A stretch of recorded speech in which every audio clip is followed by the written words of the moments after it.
Revolution Radio, freedomslips.com. You don't need to expect us. We're already here. Most are afraid of unknown depths, skirting shores thinking world flat, and with the island girls in celebration of new religion. Nobody led me or said this way. I sailed alone on makeshift raft with wind as companion.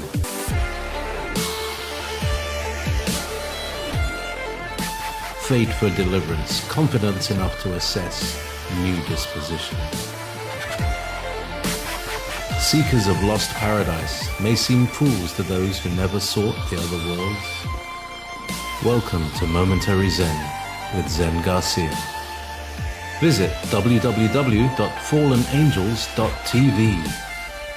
You're listening to Revolution Radio. I enticed her into the woods with words worth dying for. Dropped her on the daisies with praises worthy of the moment. Attempting to speak truly, if not truthfully, about lost things in lost places with lost words and a lost song, and somehow bring it to be found. Welcome, friends. I'm your host, Zen Garcia. This is Momentary Zen. I thank those of you that are in the chat room for joining me for a live broadcast.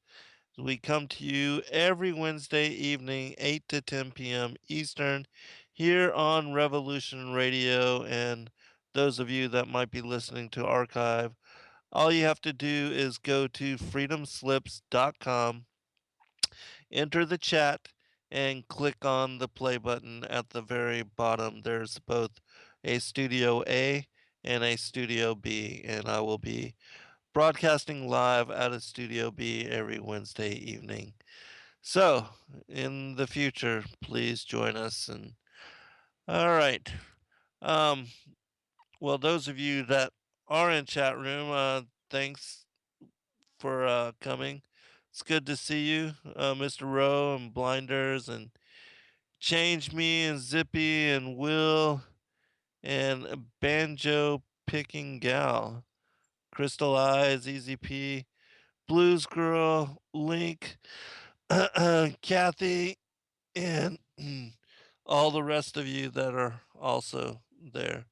Um, it's going to be an interesting show this evening. I have lined up some information that I wanted to bring forth just on the Moneymasters and the whole scenario as far as the Ponzi scheme that is the Federal Reserve banking system and the central banking system in general, and how the Rothschild elite, the family of the Rothschilds, and all these other J.P. Morgans and all these other international banking families that have grown up in excess and privilege, how they have given their allegiance to Lucifer as the eye at the top of the Illuminati pyramid, as the owl of Bohemian Grove, as the dragon which deceiveth the whole world, the feathered serpent, the Nakash that beguiled Eve, impregnated her with Cain, caused the fall of humanity, their loss of their bright nature, their immortal status as angelic beings, caused them to be cast out, exiled in similarity to themselves, and being banished here to the earth. And this is where we find, all of us find ourselves now, imprisoned into the matrix and as part of this collective system. And it's taken a great deal of effort, energy, for any one of us to have achieved awakening in coming to a semblance of normality where we are able to explain who we are, why we're here, what our place is within this whole grander scheme of creation, and what we are here to do, where we are going. All of the rhetorical questions that, for most part, are go largely unanswered in most people's lives. The kind of questions that you can't just go up to your pastor or preacher, your minister or your spiritual authority and just ask for, and to expect that you will be given answer, which both insightful and meaningful, can help you understand the inner workings of world. And I'm talking about the darker aspects of the duality, exposing the Oz behind the mask, those that rule from the shadows, the globalist New World Order elite whom pull the strings of the puppet presidents, prime ministers, people of public personage, because the real rulers, the real overseers, working through various human channels, they are not in the limelight. They are so unknown and so, um, as far as the public, unconsidered, as far as any consideration of their being in any way tied to the real power structure. They stay in the background of all the noise. They do not in any way want the limelight cast upon them. They're the kind of evil that, if light were to be cast upon them, that it would cause them to wither or shrink, like water for the wicked witch of the east or the south or whoever she was. That's how that's how evil they are. They're so, the light hurts them. They're like vampires. They're like parasites. They're like true demonic shadow entities that can't have any kind of goodness or light shining upon them because it would affect them. All right, let me see. And so, going off on a rant, but I just want to make sure that, also those of you that are the in the chat room, that everybody can hear me okay. Um, and we're going to talk about the money masters this evening. We're going to talk about the Ponzi scheme. We're going to expose how the magic that they use in order to deceive us as people, as collective humanity, as world. Um, all right, somebody just tried to let me answer this really quick, and then we'll go into it. But I'm gonna start with uh, with a couple articles that have recently come to light where, um, Putin has kind of revealed to world that the the rulers, the elites, and specifically Queen Elizabeth, that she is not as she appears or what she says she is. And so this gives these articles. Now, of course, we don't know whether they are true or not. But if they are, they definitely shine the light at evil in a way that um, usually does not happen. And there seems to be some truth behind it. And certainly for those of us that know and have studied the esoteric aspects of the inner workings of world and what's really going on, we find out and we discover that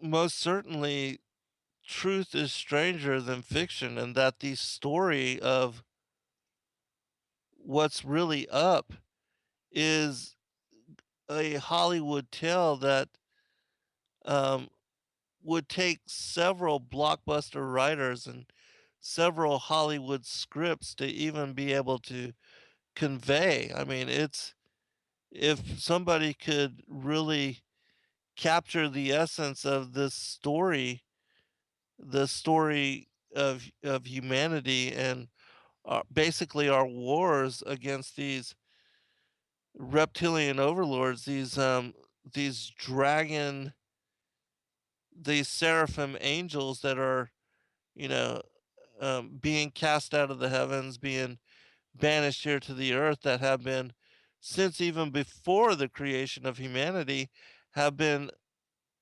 attempting to assert themselves as gods themselves, attempting to subject even the pre-Adamic peoples to enslavement. And since our appearance here upon the earth, since our presence here, they have been trying to subject humanity, modern humanity, into the same kind of enslavement, the same kind of bondage that they were able to successfully um, instigate onto the pre-Adamic cultures and civilizations that preceded us worldwide. And just that in itself, just that one little segment of the history of who we are, um, is a story that could be, expounded upon in such way that it would be absolutely captivating, riveting, like Avatar over and over. Um, the way that Avatar had captured the minds of the mainstream culture and consciousness. And so, um,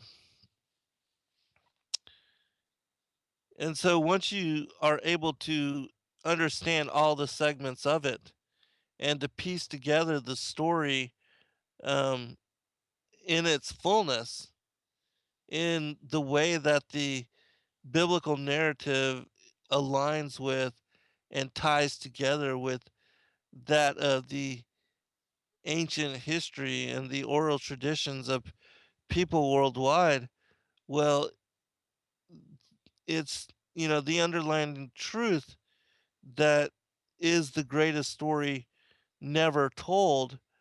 Um, I mean, you could write several movies and a whole series of incredibly profound. I mean, you think Lord of the Rings, and with the three-hour episodes, and then The Hobbit with its whole story in it of itself. This would be even greater and far surpass all in any of that.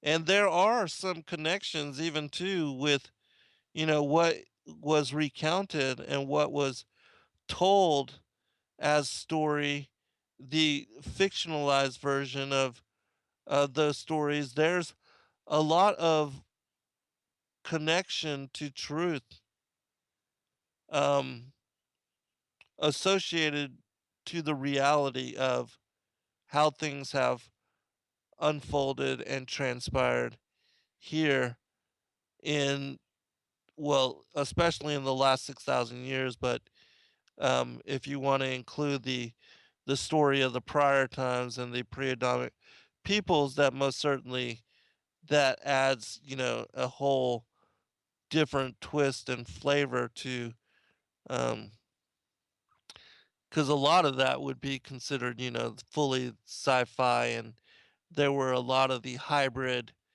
beings and the hybrid creations, the genetic experimentation and the manipulations which led to such strange entities as, like the cone-headed people that there's skulls and bodies and of these beings now being found and located everywhere, especially in places like Peru and Russia, um, but also of the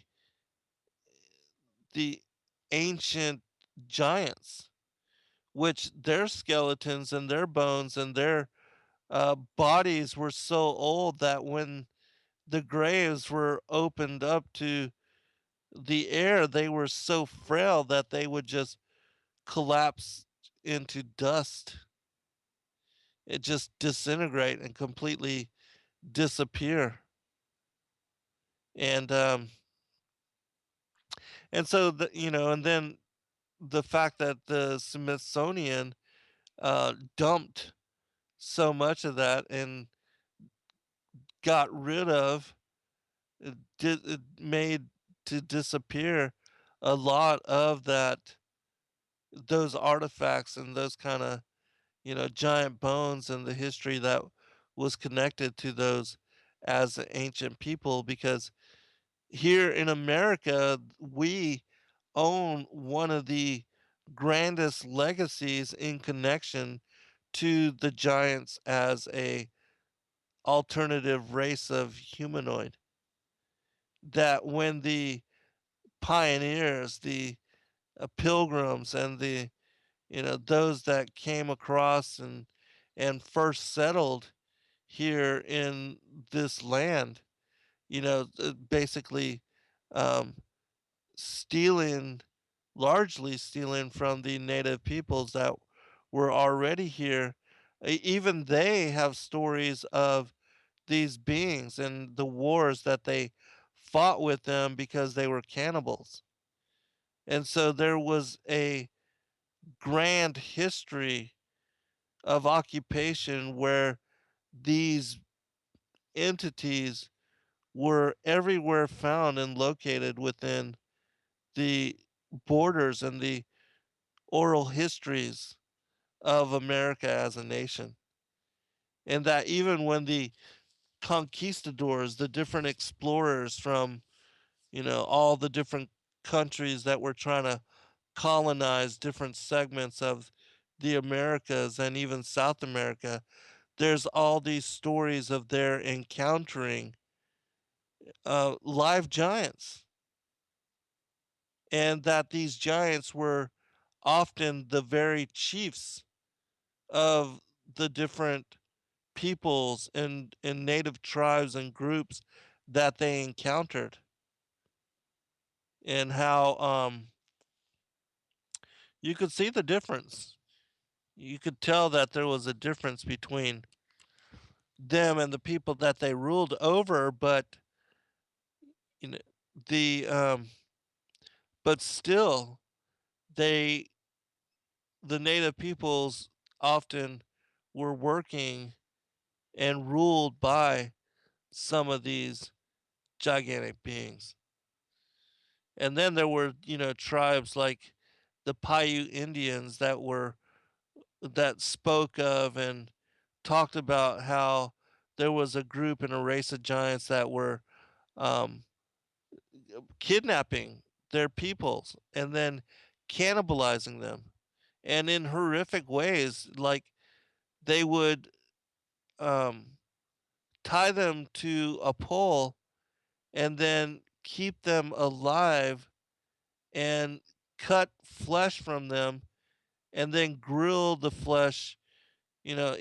Not saying that they often did that. They would eat these people raw if they, um, at times, but there are the stories of where they would cut pieces of flesh from these individuals as they were, bound, and that they would roast it before them and then eat it and just, scare them to death, and in that way fill their blood with these endorphins, the adrenaline from being frightened to death, which is a tactic that the um, the Illuminati utilize even in this day and age. And the stories, the eyewitness accounts of children that were witness to sacrifice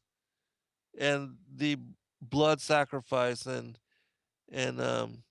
of other children, and how they were terrorized so much so that their blood was just flooded with these endorphins. And then the Illuminati, uh, these elitists that consumed the blood of these particular individuals, they would become high from it, that it would affect them in a way that was like a drug. And so, anyways, let me go ahead and go into the stories because I know I'm going to quickly run out of time. We're already past almost the end of the first segment. And so I'll start with these, and then this will set the premise for what I'm going to be going into as far as the Money Masters. Because you have to realize that the Money Masters, I mean, the look at the Federal Reserve notes. You see the pyramid, the eye that is detached um, at the very top of the Illuminati pyramid, and how that represents the um, Lucifer and the powers, the principalities, the rulers of darkness, the we wrestle not against flesh and blood, but against powers, and that's who they are. The Eye of Ra, you know, same kind of connection. So let me go ahead and read this story. You can look them up for yourself. The first one is President Putin claims that Queen Elizabeth is not human. And even though there are stories which are downplaying this information and that are basically saying that the information is a parody, a spoof, um, the truth of it is that whether it's a spoof or not, this, in essence, is really how things are.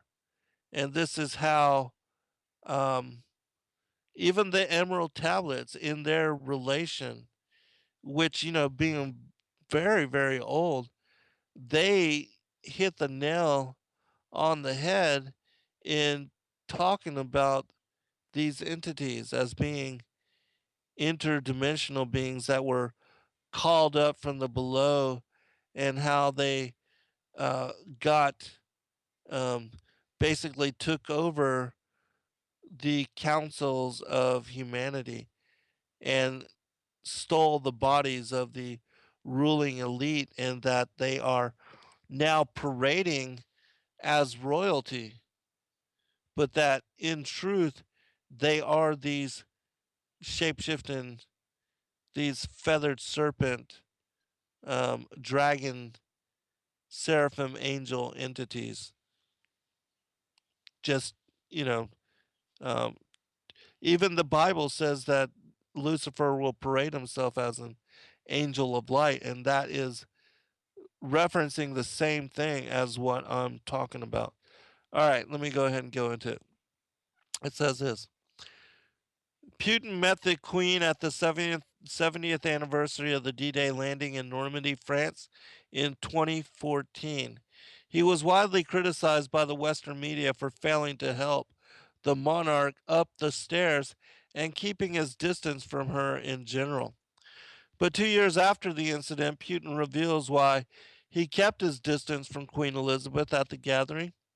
He told close associates and aides that he was alarmed when the Queen showed her true reptilian bloodline colors by shapeshifting a number of times while he greeted her.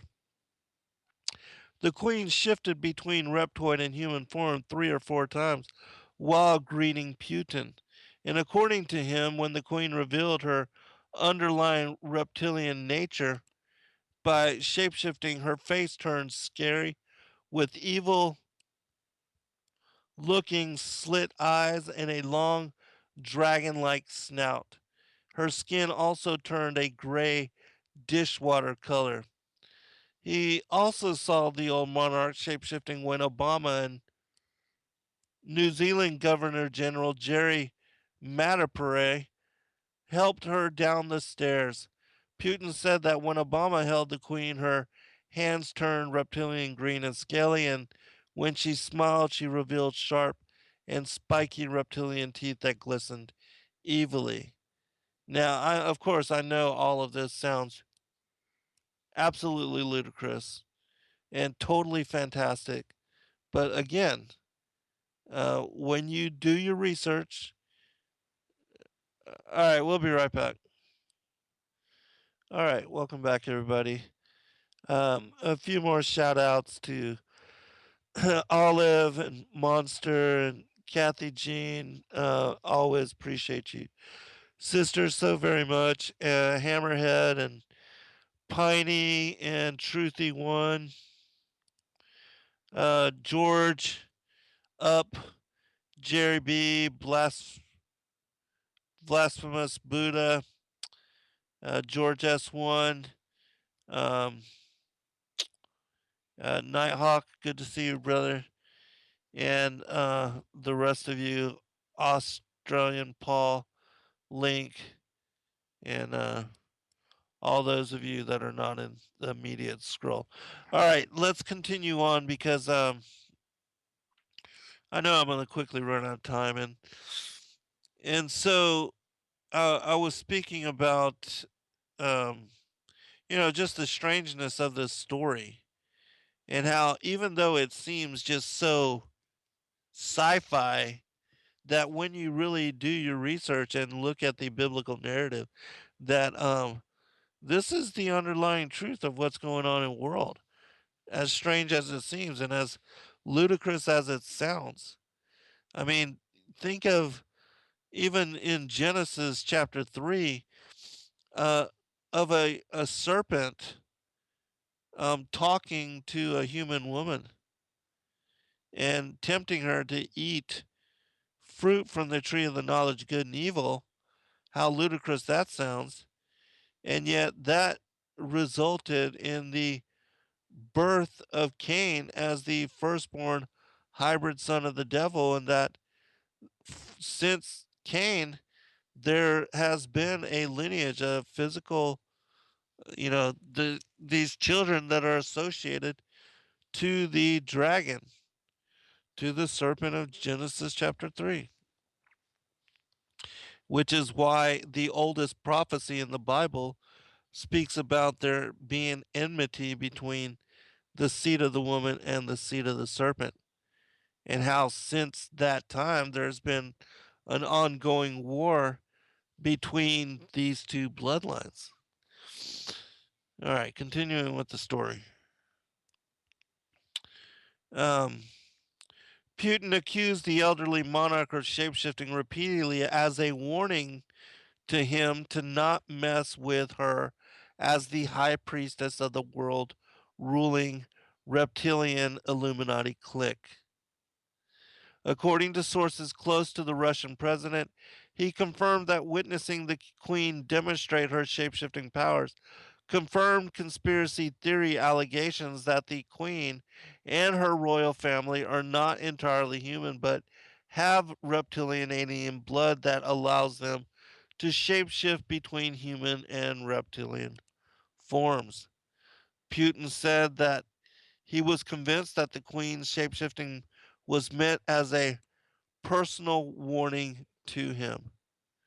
Now, this also falls in line with another story that was recently released that is connected to this, where um, it is cited by individuals that Putin had a very secret meeting where he brought in all of his, the people that are closest to him, and he told them basically that 95% of the world's ruling class are not even human, but that they are cold-blooded hybrids, as it says in this article, which was published on April 15th of 2016, and which is also related to um, Kathy will post links to the interview and the video that you can find when you look up this information. But it's interesting that all of this, what I'm talking about right now, also aligns with a text called the Emerald Tablets, which is thousands of years old and supposedly was written by the Thoth, an Atlantean priest king, who was one of these fallen angelic beings, and that he speaks about witnessing these interdimensional beings being coming into this third dimensional reality. Um, and so I'll read from that afterwards, but I want to share this story first, and then some conclusions connected to it. Says this: shockwaves are reverberating around the Kremlin today as word spreads regarding an extraordinarily an extraordinary meeting called by Vladimir Putin yesterday, where, according to sources, the Russian president said that 95% of the world's ruling class are not even human, but are cold blooded hybrids. That's a direct quote. Who are members of an ancient cult, also part of the quote. Resisting gentle attempts by close aides to stop the president from going there, Putin said that the evidence was everywhere and that he personally had intimate knowledge of their dealings. He said that he was not one of them, but they were afraid of him and have attempted to lure him into their quote unquote ancient Babylonian cult. And so, two stories in connection to um, these particular beings and, Putin exposing them. Now, again, whether there's any truth to it or not, this seems to affirm the research that I have done on this subject material and of which I have written extensively, specifically in my sixth book, Sons of God, Who We Are and Why We Are Here, where I talk about the archons and the worship of the feathered serpent and the presence of these seraphim angels, these dragon-like entities throughout the different histories and eras of history,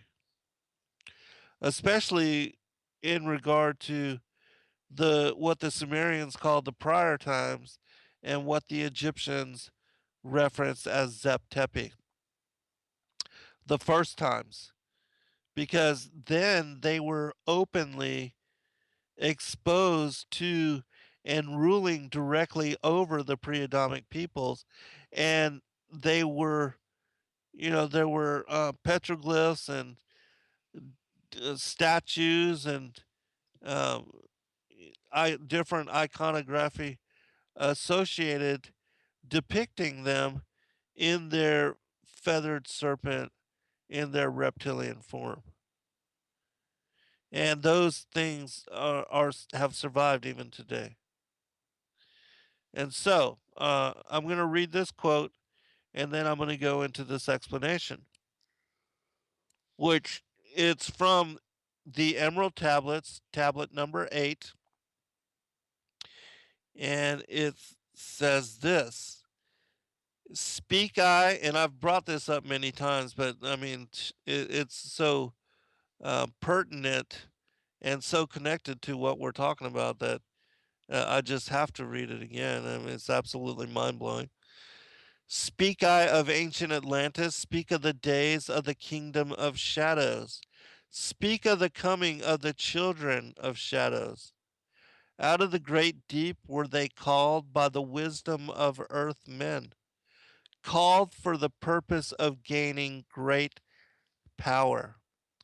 Far in the past, before Atlantis existed, men there were who delved into darkness and using dark magic, calling up beings from the great deep below us. Forth came they into this cycle. Formless were they of another vibration, and existing unseen by the children of earth men. In ages past were they conquered by the masters, driven below to the place whence they came. But some there were who remained hidden in spaces and plains unknown to man. Lived they in Atlantis as shadows, but at times they appeared among men, when the blood was offered. For they came forth, they came they to dwell among men.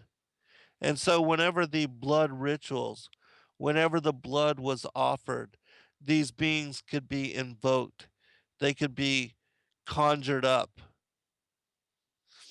In the form of man, they amongst us, but only to sight were they as our men. Serpent headed, again, this reptoid, dragon like entities.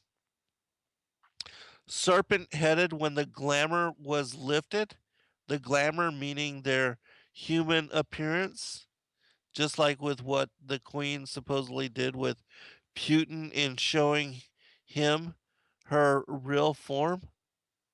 That even, uh, you know, Queen Princess Diana, before her death, she spoke of, you know, them being lizards, referencing the royal family. And this passage explains it all as to why they are thought of as being lizard or reptilian or dragon like in form. Serpent headed when the glamour was lifted, but appearing to man as men among men. Crept they into the councils, and taking forms that were like unto men, slaying by their arts the chiefs of the kingdom, and taking their form, they rule over man. And so basically, they are serpent headed when the glamour lifted, meaning that, when you actually sneak a peek at who they really are, that they will appear as these serpent headed beings, but that they appear to men as men, and that they can take on the forms of men, and they can act as if they are men. And then slaying the chiefs of the kingdoms, meaning the royal families, those that truly were empowered in ages past to have any kind of authority over humanity, that they um, basically took over their forms, and now they rule over men. Sought they from the kingdom of shadows to destroy man and to rule in his place. Now, that's exactly what they achieved, and where and how they have been able to push humanity into supporting the agenda of the New World Order, even though it's totally contrary and goes against the common good of humanity, and yet we support these wars and rumors of wars and continuous chaos. They are able to manipulate us into supporting these agendas for their benefit, not for our own. But know ye the masters were mighty in magic and able to lift the veil from the face of the serpent, meaning they were able to expose these beings as the overseers, the rulers of humanity, just like as what we're doing right now on this show. But, of course, we were able to use magic to send them back to the dark place that they came from. Able to lift the veil from the face of the serpent, able to send him back to his place. Came they to man and taught them him the secret, the word that only a man can pronounce. But swift then they lifted the veil from the serpent and cast him forth from the place among men. So at one time they were bound and removed from us, maybe like, the St. George and their combat against the dragons, and how, the open appearance of these dragon like entities, um, that they've been removed from us in that kind of manifest form.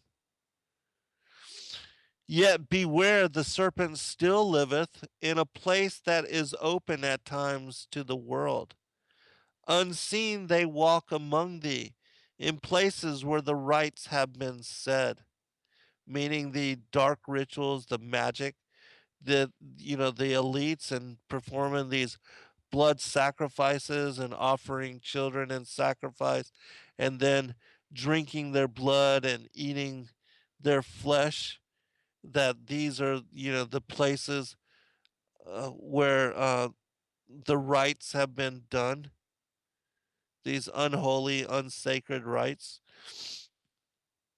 and that there they walk openly amongst the elites, which we'll get into another story where of Amschel Meyer Rothschild, who was part of the Rothschild families, and in an interview he talked about how his family they meet with Lucifer openly, and he ended up being murdered by probably his own blood to keep him quiet, just like Nicholas de Vere, who was of these dragon families, and wrote about them. He was also killed, hung, uh, slaughtered in the same manner in order to keep the truth quelled. Again, as time passes onward, shall they take the semblance of men. And so there you go. Emerald Tablet number 8. Go and read it for yourself. Read the full context of it. And also read tablet number 6, where it speaks about the Brotherhood of Darkness and how they've been warring against the Brotherhood of Light, just like with what the Dead Sea Scrolls references as the wars of the sons of light with these sons of darkness. This the same conspiracy, the enmity between the seed of the woman and the seed of the serpent. It is the same war. All right, I'm going to read the explanation from this Putin article. It says this: Bizarre conspiracy theories focused on alleged sinister and clandestine domination plots against humanity by the world's reptilian elite are not new. Followers of the British conspiracy theorist David Icke believe that most of the world's leaders are descendants of evil, dangerous, cold blooded, blood drinking, and shape shifting reptilian humanoid aliens from the Alpha Draconis star system in the Orion constellation. The warlike reptilians, also known as reptoids, alpha draconians, dinosauroids, or simply sauroids, are super intelligent and more technologically advanced than humans. The lizard people, now I would also look up the underground labyrinths that were discovered under Los Angeles in connection to these lizard people, these reptilian beings, and also the Native American mythology, which also surrounds them and their presence here on the earth. And tell me, that all of this is fairy tale. I mean, yeah, it sounds strange, but again, this is the underlying truth of what's going on.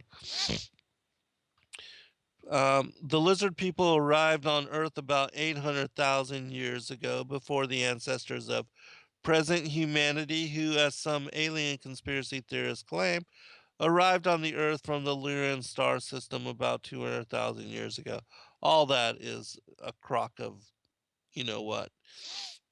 Humanity was made by God, and after the rebel angels were cast out by him. But all of that is explained in my sixth book, Sons of God, Who We Are and Why We're Here, if you want the details on it and all these source references to confirm my information. A reptilian alien. Reptilians live in secret underground bases around the world and range in height between 5 and 12 feet, but the average individual is between 7 and 9 feet in height. They have a strong muscular physique and a repulsive scaly skin with a serpentine green tinge. Most have a tail and hidden genitalia. All have 3 fingers with talons and an opposable thumb. Now, I would say that there are different, they don't all just have the same appearance, that there's a hierarchy, and that just like with humans, we have different hair color, different eyes, different, basically the same shape, but we're found in all different forms. The same thing can be said of these particular beings, and that some have horns, some have wings. It depends on the hierarchy. They began crossbreeding with humans and affecting the human bloodline with their DNA after humans arrived on Earth. Again, they're are coming from long distances. Even their coming from long distances is all fairy tale. They are from right here. We are from right here. Um, and so all of that, you know, uh, is just a cover story to get us to buy into the whole ancient alien, all that, um, which is being promoted that there are creators, which again is a crock as well too, and which so many New Age people, you know, affirm and believe. That is why all humans have some reptilian DNA, but most humans have less than 10% reptilian blood. However, a special group of humans is true reptilian half breeds with 50% of reptilian DNA. These are the reptilian human hybrids who control the world and are capable of shape shifting after drinking human blood. Reptilians were forced to mix blood with humans because, unlike humans, their DNA does not evolve. Queen Elizabeth II is the current head of the secret global grand order of our reptilian overlords, according to alien conspiracy theorists. Attempting to explain the bewildering system of ideas about reptilian humanoids, skeptics claim that it is derived from ancient mythical traditions that identify the devil in his physical manifestation as being reptilian. There appears to be something about four-tongued reptilian life forms that evoke an association with evil in the human psyche. All right, we'll be right back for second hour. And no wonder, for Satan himself masquerades as an angel of light. 2 Corinthians chapter 11, verse 14. All right, I'll share just a couple of comments and then I'll answer a question that was asked in the chat room. Um, the comment, let me see. There's so much going on in the chat, it's hard to keep up with it. But I did see it over the break. Okay, I'm not going to spend a lot of time looking for it. If I don't see it right here, I'll just go ahead and go into.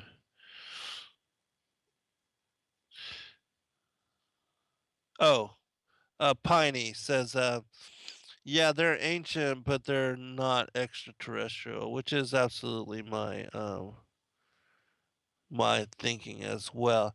And the question from DG87 is, do these reptilians actually physically shapeshift, or do they have psychic mental capacities to make people think they are someone or something else they are not? And it's my opinion that they do have physical abilities, but that also it has something to do with their psychic mental capacities as well, and that they are able to use both in order to sway us into seeing them as humans, as is reflected in um, the Emerald tablets, which I believe Kathy posted a link to them in the chat room. And like I said, if you've not read the Emerald tablets in their entirety, it'll take you probably 2 hours to sit down one afternoon and just go through them all. And it's a absolutely fascinating subject. And again, it will help you to understand the world in a way that you might not otherwise have ever given chance of understanding it in that way. Really quickly, I do want to also remind the listeners that recently we upgraded servers here at Revolution Radio, and that there was a um, certain cost to doing all of that and to being able to, which is why also we had technical difficulties in the last show where I was with Peter Moon, who will be joining us for a series of 3 shows coming in June, um, to discuss a lot of different topics, but specifically the Basiji Mountain incident, which is in somewhat linked to what we're talking about even this evening.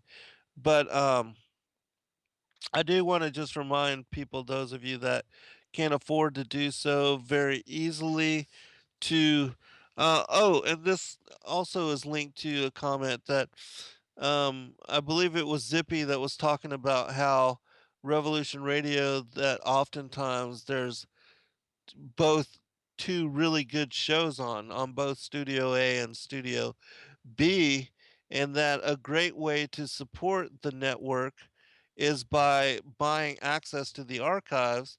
And in that way, if you have to make a choice to listen to one or the other, that you can download the archives and listen to the other show later. And that, yes, there are many awesome hosts here on the network, on both Studio A and Studio B, and that oftentimes this is a problem. Even myself, um, a lot of times I'll want to catch up on Monique's show and download the archives because she's on opposite me on Studio A while I'm broadcasting on Studio B, and she has a lot of really excellent guests um, all the time, and often I just want to listen to her and catch up on what the show that they did. And a lot of times it also is very revealing in similarity with the things that I talk about, and that she brings on similar esoteric type guests as do I. And so that's one way that you can do it. Go to freedomslips.com, click on the donate button, or get in touch with Nighthawk and let them know you want to buy access to the archives. Which there's an archive button there, and all you have to do is PayPal $4.95 a month, and then gain access to all of the shows from all of the different hosts. It's a bargain, really, people. It is an absolute bargain to be able to gain access to all of those shows in that way. I mean, really, less than a penny a show. That's how much information and material is available there. All right, let me go ahead and get into. I want to finish with this article, and then we'll go into the Money Master stuff. And it took me a little bit longer, but I think this information is very important, and it's something that I've been working on for a very long time. And so to have two pieces of news like this come out, which confirm the relevancy and the information that I have put out uh, going back years in the past with the publication of a lot of my books, specifically, even Lucifer, Father of Cain, Awaken to the New World Order, Sons of God, and Skyfall, that I've published all of those books over the years, and they talk about the things that we're talking about here. All right, and so let's continue. Some critics and skeptics have described Icke's reptilian theories as the grand unification of all conspiracy theories, which proposes that everything that represents authority in our lives, such as government, the military, the media, educational institutions, religious institutions, and the corporate world, are part of an all pervasive conspiracy to control our entire lives, including our thoughts. I call this the Grand Matrix. At the apex of the conspiracy against our free will is the reptilian controlled New World Order, Illuminati operating clandestinely through various organizations, such as the Council on Foreign Relations, the Trilateral Commission, the Bilderberger Group, the World Bank, and the United Nations, the Rothschilds, and the Rockefellers. I would say that the Council on Foreign Relations is the Senate arm of world government, the Trilateral Commission, the House of Representative arm of world government, and the Bilderberger Group, the executive branch of world government, and the World Bank, like the Federal Reserve System, and the United Nations is the seat of power that is um, basically the uh, world government, seat of world government. The Western world's royal families and the ruling elite belong to the reptilian genetic bloodlines, united in the goal of fulfilling their evil New World Order domination agenda. The top reptoids living today, according to conspiracy theorists, are the British royal family, George W. Bush, Henry Kissinger, Bill and Hillary Clinton, Dick Cheney, Al Gore, Colin Powell, President Barack Obama, Vice President Joseph Biden, Senator Harry Reid, Patrick Leahy, and hundreds of other public figures, all of whom are capable of shapeshifting. Whether that's true or not, I don't know, but I would say that a lot of them are. Which is interesting that Putin also, that recently they were talking about that when Queen Elizabeth on her 90th birthday, she was here in the United States somewhere, and that this is also the day that Prince was found dead or murdered, and that it was announced while she was here that kingship would skip over um, Prince Charles and be passed on directly to Prince William, which is something that a lot of us that have been studying these things have known and expected, anyways. All right, the story about Amsterdam James Rothschild, who was killed in 1996. He once explained in an interview with a magazine called Progress for All, which I tried to find that interview but was unsuccessful, that he had personally met with the devil or Lucifer in Colorado, and that the eye on the American $1 bill is the eye of Lucifer, and that the seal was taken to America by Benjamin Franklin and Alexander Hamilton before 1776. Amschel, who was the acting successor of Evelyn de Rothschild, was regarded as not having the killer instinct required by a Rothschild, and for that he paid the ultimate price, his own life. And so you can look up some information about this particular individual, but this story that we're now about to go into, you can find it at Moneymasters, the website, www.moneymasters.com, which is also a video that was released about, the history of the central bank here in America. I believe this is the website that did it, and they did a really good job of presenting the information. I would also recommend that people take a look at Aaron Russo's "The Freedom from Freedom to Fascism," that documentary, of which Aaron Russo basically lost his life for bringing that information out. Same as Stanley Kubrick when he did the Eyes Wide Open, and he was killed for it as well. All right, and in talking about what we're going to talk about, you'll see how these events, the tightening of credit and the forced capitalization of central banks, that this is what creates boom and bust, and that these things are linked to uh, the worldwide depressions that are caused by the tightening of credit. And so, Basel One. In 1988, a faceless, unelected group of bankers met in Basel, Switzerland, at the Bank for International Settlements, the central bankers' bank, which even Swiss authorities may not enter. And in their Basel I Accords, agreed to set a minimum capital requirement of 8% for banks.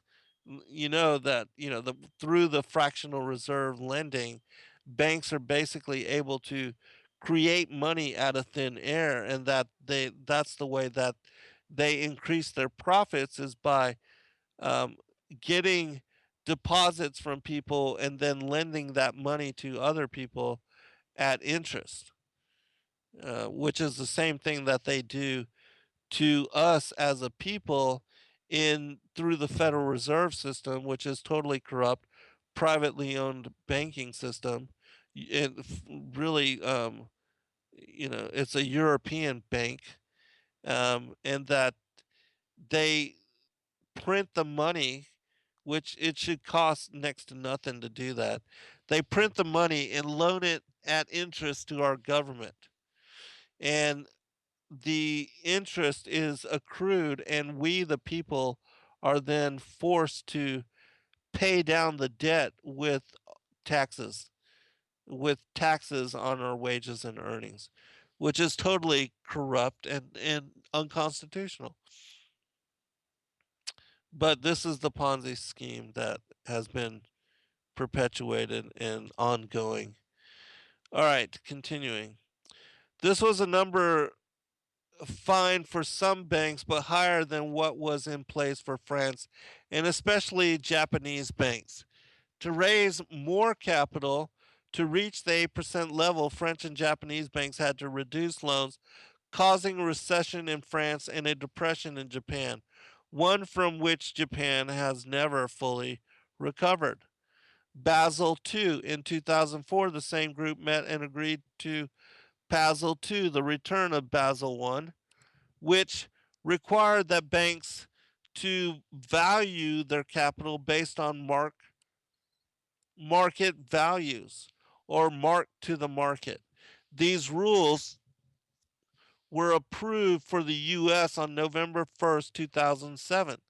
The declining housing market set off a chain reaction due in part to Basel II, which banks knew was coming, and constricted credit in anticipation of. The next month, December 2007, the stock market collapsed and the Great Recession began in earnest. This should have been no surprise to the Japanese nor the BIS bankers. Full implementation of Basel II was subsequently delayed in the US until 2009. Basel Basel II has been blamed for actually increasing the effect of the housing crisis as banks had to reduce lending to increase their capital as the value of mortgages they held declined. This produced a downhill snowball effect on home prices and then on nearly everything else as lending and the economy contracted. Basel III, not content with two massive regulatory failures, the same bankers have now produced Basel III, the revenge of Basel I and II, and like Basel I and II, Basel III increases capital requirements yet again. In a series of steps beginning in 2013, with the start of the gradual phasing in of the higher minimum capital requirements, not completed until 2018, so this is all still affecting us. The BIS bankers have imposed this and are forcing their home governments to get in line as has the UK and the US and most other developed nations. It is truly a global rule by central bankers acting in concert in cabal. An OECD study estimates that the medium term harmful impact of Basel III implementation on GDP growth is in the range of 0.05% to 0.15% per year. Just what's needed in a worldwide recession. To meet the capital requirements effective in 2015, banks are estimated to need to increase their lending spreads on an average by 0.15%. The capital requirements effective as of 2019 could increase bank lending spreads by about 0.5%. Rising interest rates could significantly hurt small banks' capital positions because a 3.3% upward swing in interest rates could drop a bank's capital by 30%, placing the bank in an undercapitalized position and forcing it dramatically to reduce loans. Again, the downhill snowball effect. Now, there's a reason they're doing this as well, and that has to do with banking consolidation. They want the small banks to go belly up, and they want them to be absorbed and bought out cheaply by the big banks, whom are owned and staffed and ruled by um, these central banking families. The proposed Basel III regulatory capital requirements are an immense and unnecessary burden that will actually threaten the existence of banks with under 1 billion in assets. These new regulations will further drive consolidation into a few bigger banks. Some on Wall Street, like mergers and acquisition expert John Slater, predict that Basel III's compliance costs will lead to a merger boom, and that in the next 3 to 5 years, 20 to 30% of all banks will merge, further consolidating the wealth in fewer and fewer hands. And that is the object work bank economic and hence political control by a handful of unelected, unaccountable international bankers beholden to no one. many of whom have ethics only Machiavelli could admire, and worldviews that most people on earth would consider abhorrent. And yeah, and so that's the point of their tightening credit and forcing banks to have a higher percentage of capital within them and forcing them to not, give out such capital in loans, which the whole fractional reserve lending is corrupt anyways. Banks should not be allowed to do that. Um, it's their way of depriving um, the citizenry out of their own money. All right. Uh, should I even read this? I guess I will. Uh, because it tells you how to fix the system as well, but of course they're not going to do that. But it says our Monetary Reform Act, written in 1996 by Patrick S. Carmack and supported by Dr. Milton Friedman, is largely based on a monetary reform plan that came out of the University of Chicago during the Great Depression in 1933. With added safeguards, recently two researchers from working for the IMF, which will probably be fired, discovered the plan, dusted it off, and have noted five major and real benefits of the plan.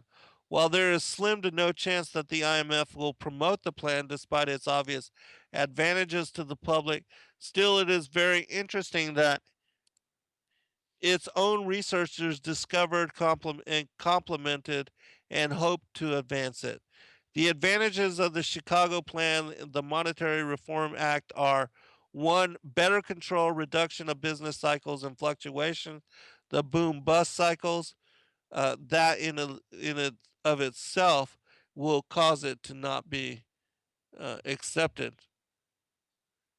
All right, elimination of bank runs, dramatic reduction of the national debt, elimination when fully implemented, dramatic reduction of private debt, and national output gains of 10%.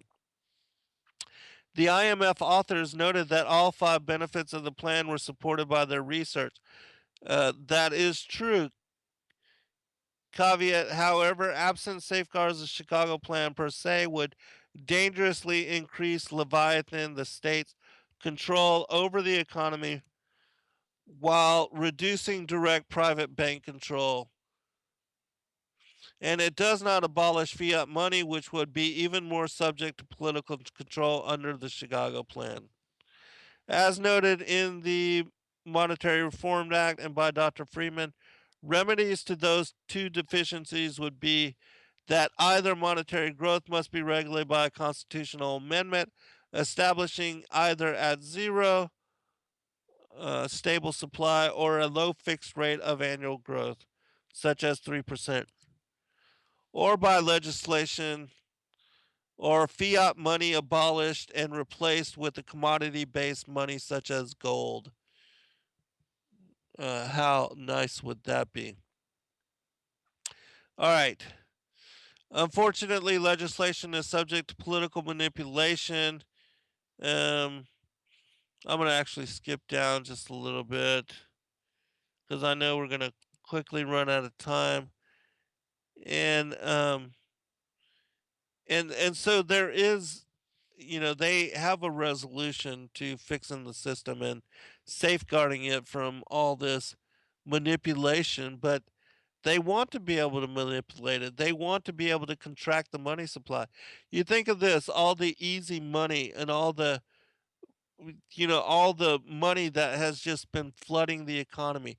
Think of it like lifeblood. Like money is the blood and the economy is the heart. And that when you reduce the blood flow and contract the blood supply, the heart has to work harder to pump, what would be the same amount of blood. And it would have to, uh, it would go through difficulties in trying to do so. All right, we'll be right back for final segment. All right, welcome back, everybody. I do believe that we'll have time to get through this article, and hopefully I'll be able to share a little bit of commentary to unite um, all of the facets of what we've been speaking about this evening. All right, continuing, because I think this is important to explain to people that don't understand the how the whole central banking system, the fractional reserve lending, the fiat money system, how it is utilized by the central bankers, these globalists, the industrialists, and the basically they're illusionists, is what they are. They're magicians. They're like the Nakash, the shining one. They're enchanters that they are able to utilize magic in order to um, scheme and pull off what is the greatest deception.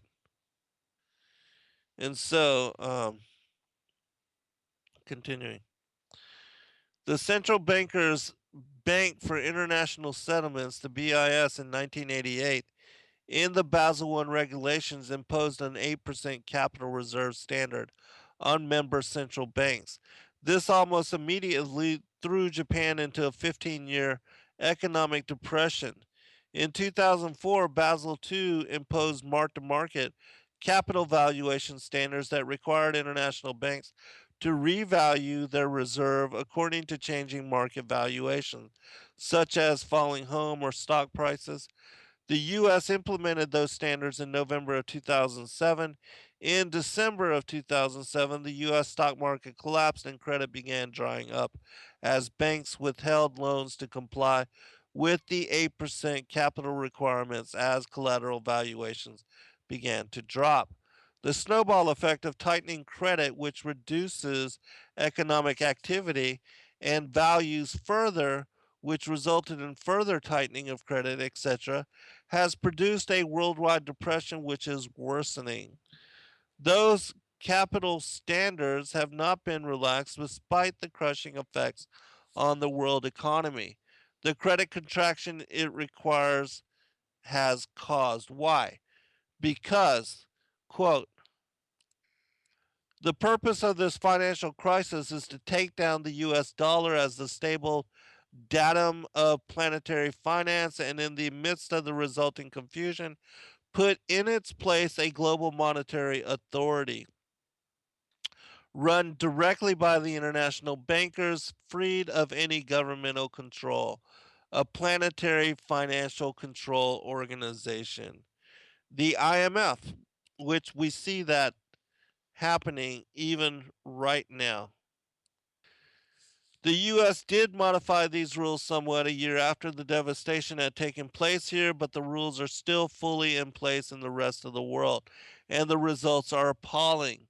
Quote, the powers of financial capitalism had a far reaching plan, nothing less than to create a world system of financial control in private hands, able to dominate the political system of each and every country and the economy of the world as a whole. Their secret is that they have annexed from governments, monarchies, and republics the power to create the world's money. Professor Carol Quigley, renowned late Georgetown macro historian, mentioned by former President Clinton in the first nomination acceptance speech, and author of Tragedy and Hope, which I don't know if it's the same, but Tragedy and Hope as a book about a year ago was getting increasingly difficult to find and had reached was skyrocketing in price.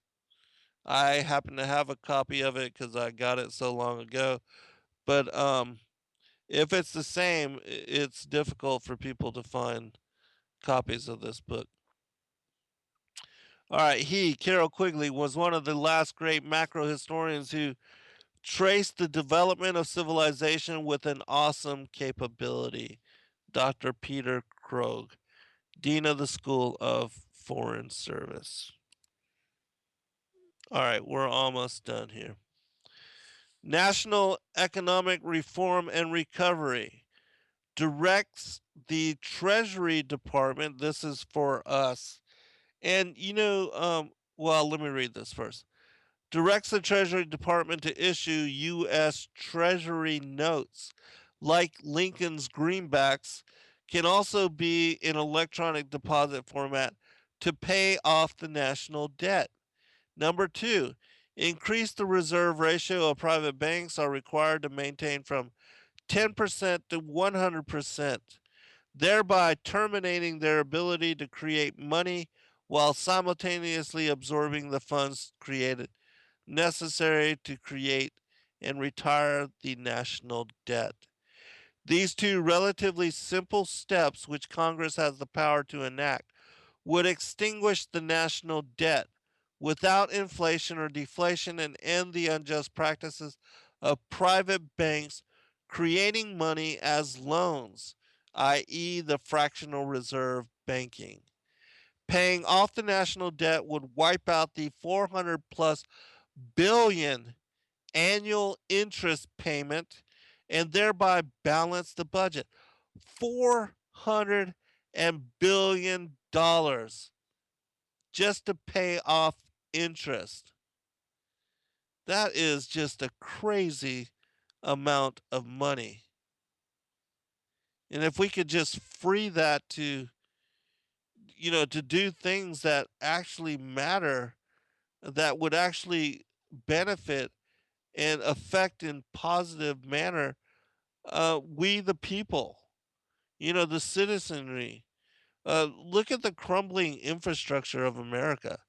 I mean, look at how many jobs would be created just in fixing the crumbling infrastructure.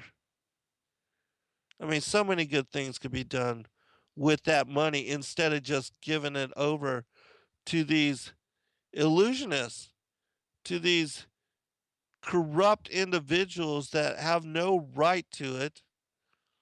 Um, it's sad.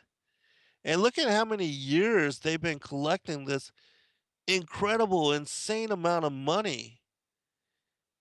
And what are they using it for?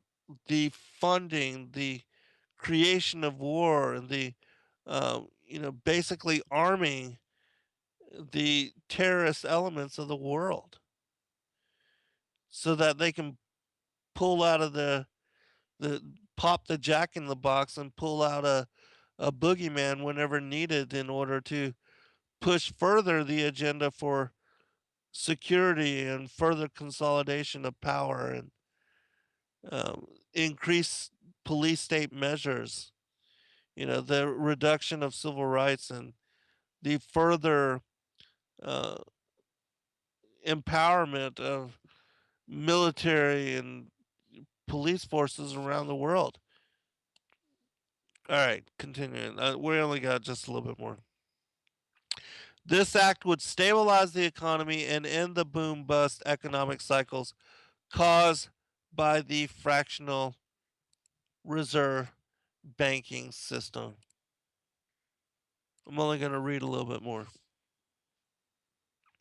The monetarist school, of which Dr. Milton Friedman was the acknowledged head, has been rightly criticized by the Australian School of Economics for failing to recognize and deal with the fact that no fiat money system has ever lasted long before the government instituting it succumbed to the temptation to inflate the money supply as an indirect tax on the people, proportionately decreasing the value of their savings and wages and transferring their wealth into the hands of the government. This is certainly a valid critique. The so called Great Recession beginning in 2007, TARP, QE1, QE2, etc., and the staggering increase in the national debt has proven the validity of the critique. The Austrian school was right. All right, just a little bit more. Um, all right, just a few more paragraphs here. To be fair to Dr. Friedman, he did write that we do need a commitment to sound money. The best arrangement currently would be to require the monetary authorities to keep the percentage rate of growth of the monetary base within a fixed range. This is a particularly difficult amendment to draft because it is so closely linked to the particular institution no structure. One version would be Congress shall have the power to authorize non interest bearing obligations of the government in the form of currency or book entries, provided that the total dollar amount outstanding increases by no more than 5% per year and no less than 3%. However, given the near impossibility of passing such a constitutional amendment, it can fairly be argued that Dr. Freeman really had no practical means, only theoretical, to offer to restrain the government from debasing the currency, inflating away the wealth of the people. That being so, we part company with Dr. Freeman's conclusion that it is neither feasible nor desirable to restore a gold standard or silver coin standard, which is what we need. We need something that has real value and that they can't just print a bunch of. All right, a couple more paragraphs here. Again, to be fair to him, Dr. Freeman later softened his stance against gold and stated that it would be preferable to what we have, a fractional reserve banking system. To that shift in thought, we say amen. The Moneymasters website will be updating information in the Monetary Reform Act to explain the Australian school's solution to the current economic crisis in the light of events that the last 5 years. One thing both schools of economic thought agree upon, as does Dr. Ron Paul, is that we need to end the Fed. I would also say that because the Fed created all of this debt, that they should be responsible for it.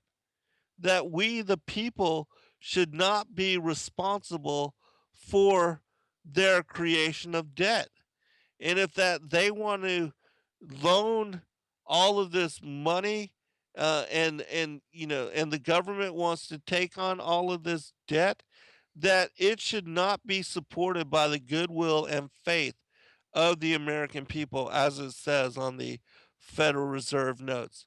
Let them, you know, they want to, you know, they want to do the things in the way that they are doing it, and just waste the money that they are wasting. Well, then let them be responsible for it, and let them pay it off. Because certainly, the Fed, all the money that has been used to pay off interest over the last few years, they could have done a lot to reducing the national debt. And Barack Obama borrowing more money than all other presidents combined, let him be responsible for that debt. Do not let government, use money that they don't have. Let's institute some sound credit policies in regard to borrowing money, and because if the American economy, if the government was a business, they most certainly would not be allowed to do what they have done, and they most certainly would not have been allowed to push the envelope as they have in just printing all of this money. I mean, it's ridiculous. All right, quote: Banking was conceived in iniquity and was born in sin. The bankers own the earth. Take it away from them, but leave them the power to create money, and with the flick of the pen, they will create enough deposits to buy it back again. However, take it away from them, and all the great fortunes like mine will disappear, and they ought to disappear. For this would be a happier and better world to live in. But if you wish to remain the slaves of bankers and pay the cost of your own slavery, let them continue to create money. Sir Josiah Stamp, director of the Bank of England, appointed 1928. Reputed to be the second wealthiest man in England at the time. Well, I mean, that about says it. You know, it's the same thing with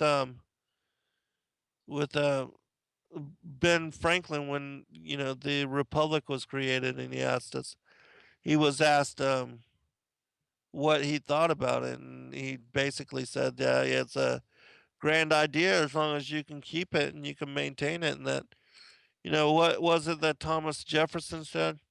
Let me find the quote. I have it in the very beginning of my fifth book, Awaken to the New World Order. After I share this, I'll share final commentary. Let me see. He said that if the American people ever allow private banks to control the issue of their money, first by inflation and then by deflation, the banks and corporations that will grow up around them will deprive the people of their property until their children will wake up homeless on the continent that their fathers conquered. I mean, there's so many incredible quotes by Thomas Jefferson and the forefathers about the central banks and fighting them and um, keeping them from being able to subjugate us to a fiat, um, a fractional reserve banking, and these central banking houses that they established everywhere else, and that we were so successful in preventing for so very long. Because think about it, they have been trying to institute since basically the after the early formation of the United States as a republic. They have been trying to um, strap us with a central banking, a national bank, or a central banking system, or and they didn't succeed until 1913 with the Federal Reserve, with the Federal Reserve Act. And since that time, look, immediately afterwards, they were able to um, fund the global wars of which Albert Pike envisioned them needing to foment these three global wars as pretext to create uh, the the need for a world bank. I mean, not world bank, but world government, and to fund a one world order.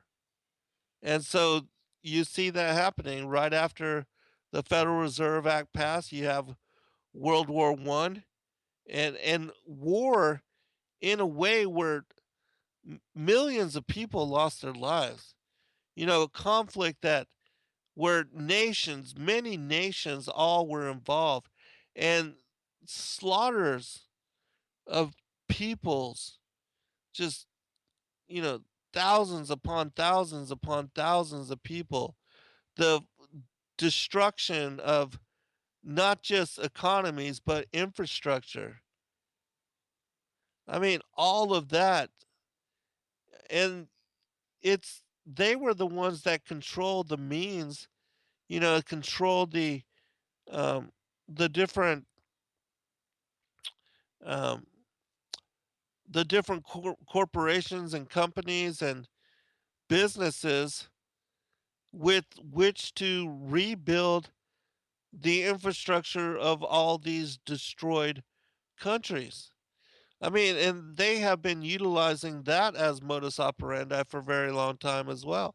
Because, Bechtel, um, with this strategy of the economic hitman, of which Kathy has shared a video with me previous to this show, um, where John Perkins, I believe, the economic hitman, was talking about how they had subjugated all of these little small countries like in Central America and South America, they would give very large and corrupt loans to the different um, presidents that were elected of these countries, and then these different presidents, they would misuse the funds, and basically the people would be um, strapped with the burden of all these loans. And one of the things that they would do is they would also take um,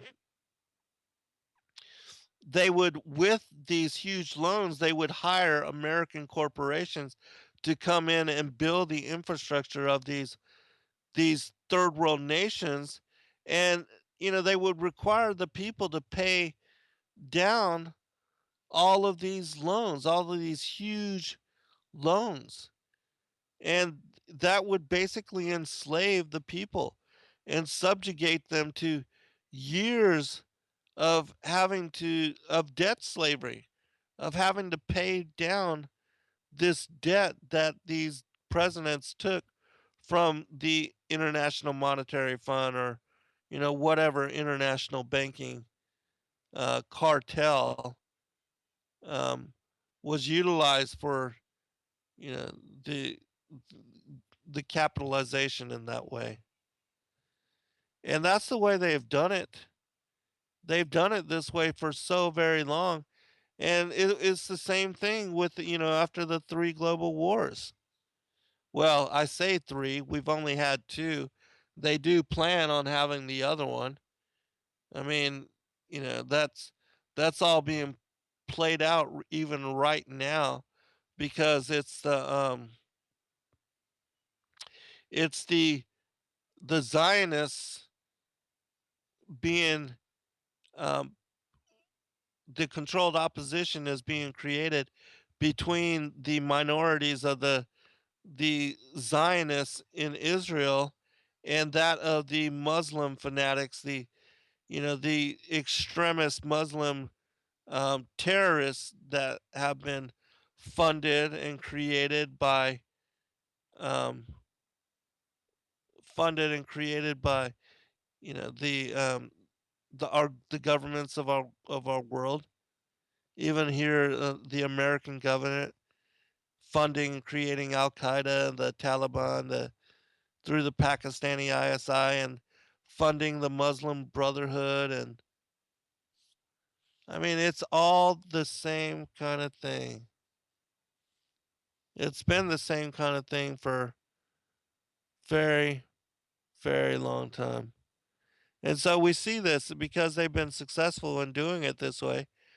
We see the same thing happening, occurring, and being repeated in all